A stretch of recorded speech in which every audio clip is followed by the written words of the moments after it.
नरेंद्र मोदी जी की जमीन क्या वाकई अब खिसक चुकी है? और यह बात मैं नहीं कह रहा।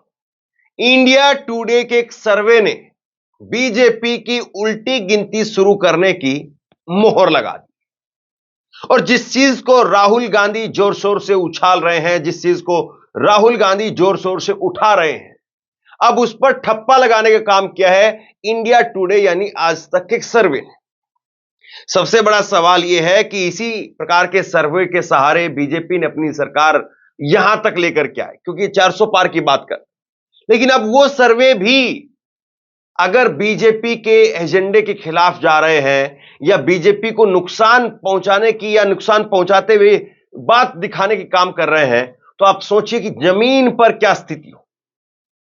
राहुल गांधी ने जातीय जनगणना का मुद्दा जोर शोर से उठाया, इसमें कोई शक नहीं है। और जिस तरीके से उन्होंने प्रयागराज के अंदर इस मुद्दे को एक नई धार देने का काम किया और सीधे तौर पर यह कह दिया कि या तो नरेंद्र मोदी इस काम को कर दें और या फिर नया प्रधानमंत्री आ रहा है और नया प्रधानमंत्री वो इस काम को करेगा। अब इंडिया टुडे एक सर्वे एक सामने आया है। इंडिया टुडे का एक सर्वे देखिए, आपकी स्क्रीन पर है। इंडिया टुडे ने अपने इस सर्वे के अंदर पूछा है कि क्या देश के अंदर कास्ट सेंसस होना चाहिए, यह सवाल पूछा गया। और इसमें दो जवाब दिखाए गए हैं। एक जवाब है फरवरी 2024 के महीने का और एक जवाब है अगस्त 2024 के महीने का। कि फरवरी 2024 के महीने में 59% लोग वो चाहते थे कि हां कास्ट सेंसस करवाया जाना चाहिए, जातिगत जनगणना होनी चाहिए। ये 59% लोग ये बात कहने वाले थे और नो कहने वाले 28% लोग। अब अगस्त के महीने में यानी आज के दिन अगर बात करें तो 74% लोग ये कहते हैं कि कास्ट सेंसस होना चाहिए, जातिगत जनगणना होनी चाहिए। और 24% लोग कहते हैं कि नहीं, कास्ट सेंसस नहीं होना चाहिए।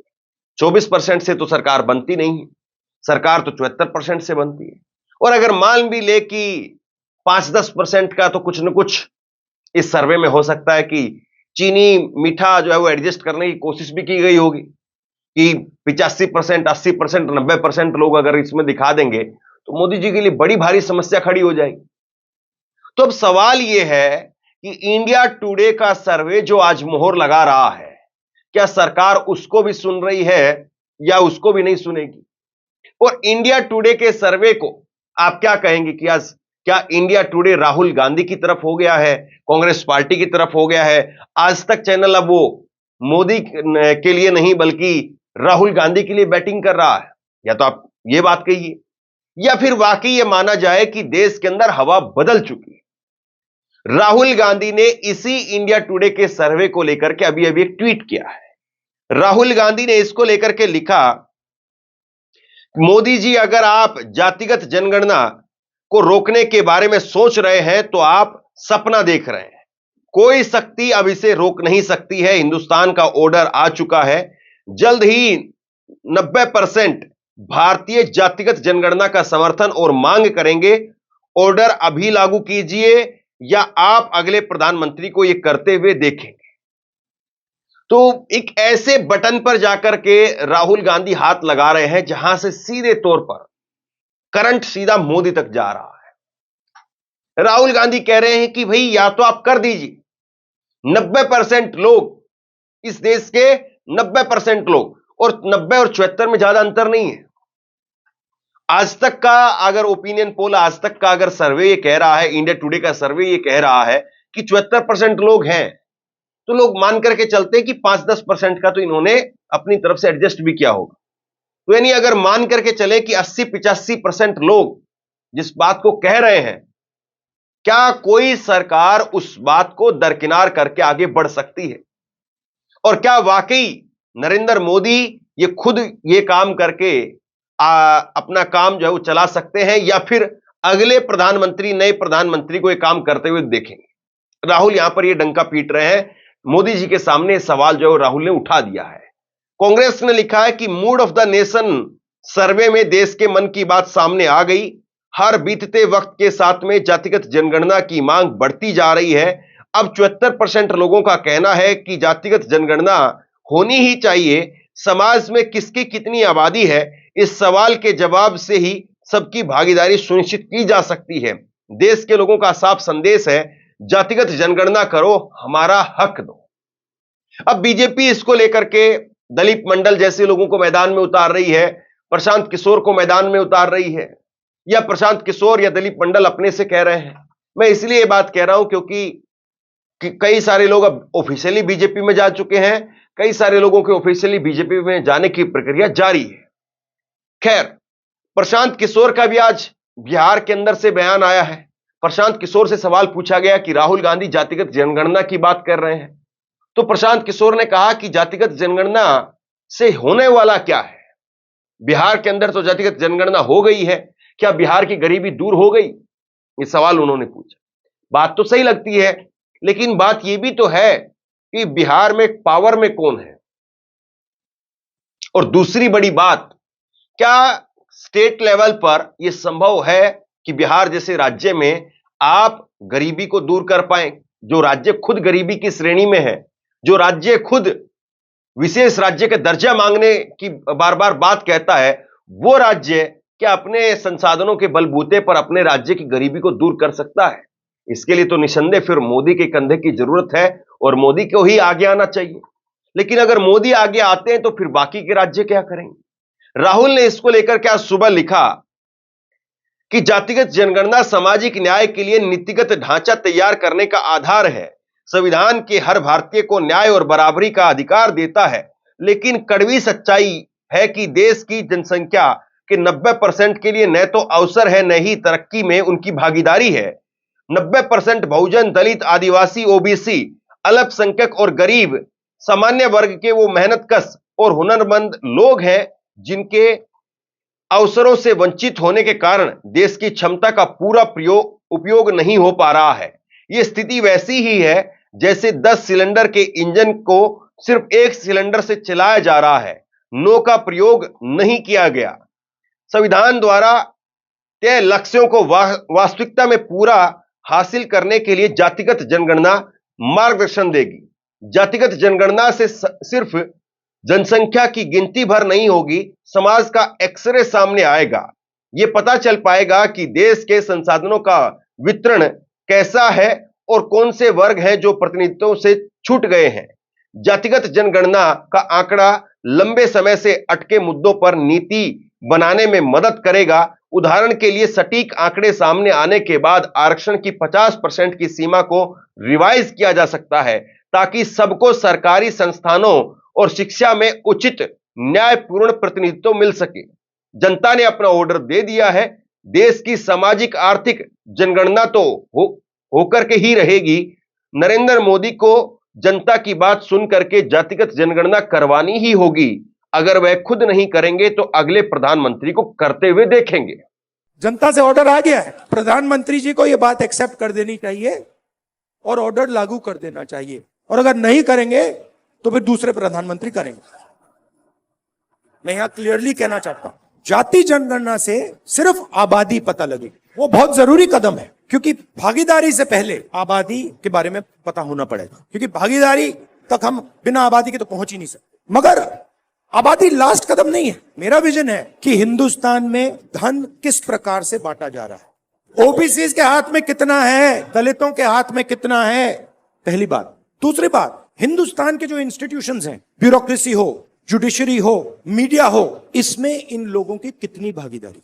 आप लिख लो, अगर कोई सोचे कि जाति जनगणना को रोका जा सकता है, मैं आपको बता रहा हूं वो सपने देखो, ये होगा ही होगा। इसको रोका नहीं जा सकता है। ना जाति जनगणना रुकेगा, ना सोशो इकोनॉमिक सर्वे रुकेगा, ना इंस्टीट्यूशनल सर्वे रुकेगा, ना 50% का बैरियर रहेगा, क्योंकि हिंदुस्तान की जनता ने ये मन बना लिया है।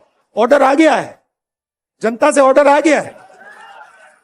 अब आपको प्रधानमंत्री जी को यह बात एक्सेप्ट कर देनी चाहिए और ऑर्डर लागू कर देना चाहिए, और अगर नहीं करेंगे तो फिर दूसरे प्रधानमंत्री करेंगे।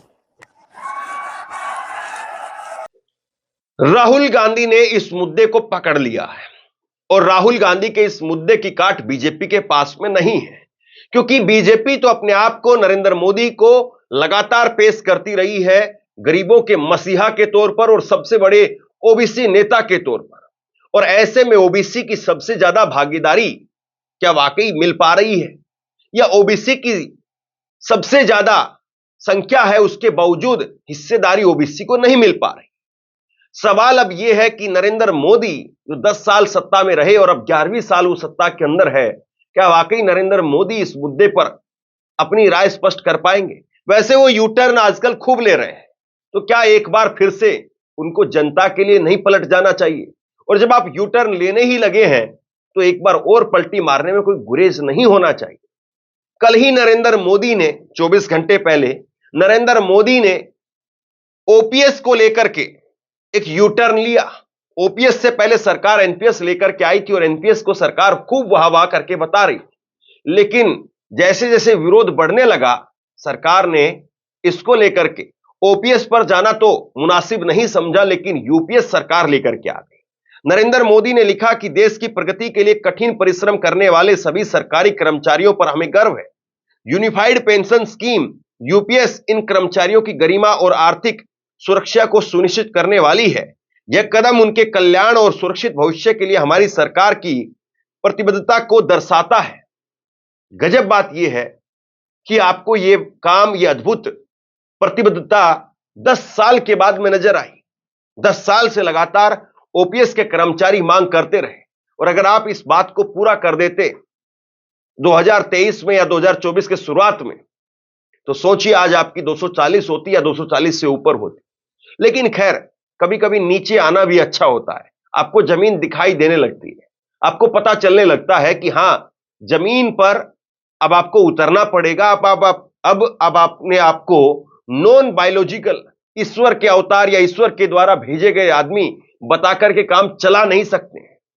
और जमीन पर अब आप उतर ही आए हैं या जमीन अब आपको नजर आने ही लगी है, तो देखिए जरा, अभी भी बड़ी भारी तादाद में लोग ओपीएस की ही मांग कर रहे हैं। थोड़ा सा तो आप झुक गए हैं, थोड़ा सा और झुक जाइए।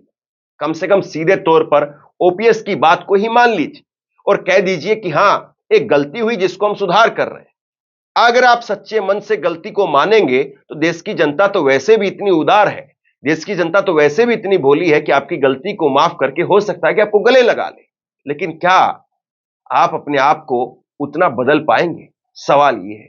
सवाल यह भी है कि अभी आपको गलतियां बहुत सारी सुधारनी है, तब जाकर के आपकी खिसकती हुई जमीन, जो इंडिया टुडे के सर्वे में भी दिख रही है और लोगों के गुस्से में भी दिख रही है, वो जमीन तभी आप हासिल कर सकते हैं जब आप अपने आप को नए सिरे से स्थापित करने की कोशिश करें। मसलन आपको अग्निवीर को भी वापस लेना पड़ेगा, क्या आप कर पाएंगे? आपको किसानों को एमएसपी देनी पड़ेगी, क्या आप कर पाएंगे? आपको ओपीएस उसी प्रारूप में लागू करनी पड़ेगी, क्या आप कर पाएंगे? आपको महंगाई, बेरोजगारी, उन तमाम मुद्दों पर गंभीरता से काम करना पड़ेगा, क्या आप कर पाएंगे? और अगर आप ये नहीं कर पाएंगे तो क्या वाकई नरेंद्र मोदी खुद ही आने वाले प्रधानमंत्री के लिए रास्ता बना रहे हैं और आने वाला प्रधानमंत्री वही कुर्सी पर बैठ करके फैसला लेगा और नरेंद्र मोदी फिर इसको विपक्ष में बैठ करके टुकुर टुकुर देखने का काम करेंगे? और आने वाला प्रधानमंत्री फिर ऐसे में कौन होगा? सवाल यह भी है। सवाल यह भी है कि आने वाला प्रधानमंत्री क्या वाकई कर पाएगा, या मोदी जी की तरीके से एक बड़े जुमले के तौर पर लोग उसको देखेंगे? आप क्या सोचते हैं? नीचे कमेंट बॉक्स में लिख करके जरूर बताइए। इस वीडियो को शेयर कीजिए, लोगों तक पहुंचाइए, और इसी तरह की तमाम खबरों के लिए ऑनलाइन न्यूज इंडिया को सब्सक्राइब कीजिए। साथ में जो बेल आइकन है, घंटी, उसको जरूर दबाइए, ताकि जैसे ही कोई खबर अपलोड करें उसकी नोटिफिकेशन सीधे सबसे पहले आपको मिल सके। बहुत बहुत धन्यवाद।